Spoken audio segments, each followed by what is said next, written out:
ህንድ ላይ ሳምቡሳ ጸረ መንግስት የመንግስት ይገለብጣል በሚል ወይ ደግሞ እሱን አነሳሳ በሚል ነው ወሬው የቀረበው ማለት ነው።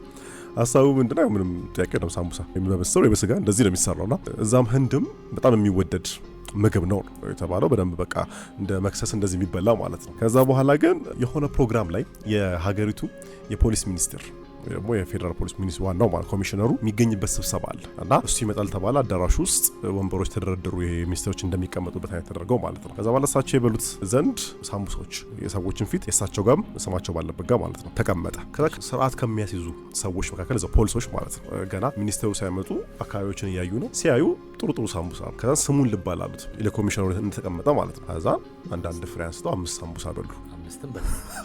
ትንንሽ ናቸው ማለት ነው። ከዛ በኋላ ኮሚሽነሩ ሲመጡ የለም ሳምቡሳው እንዴ ይሄማ ጸረ መንግስት ወይ ደግሞ መንግስትን መፈታተን እየተደረገ ጥረት ነው በሚል እስር ቤት እንዲገቡ ተደረገ። አሁን ክስ ተከፍቶባቸዋል እና ምን እንዳነሳሳቸው ሙድ ያስቆርጣል።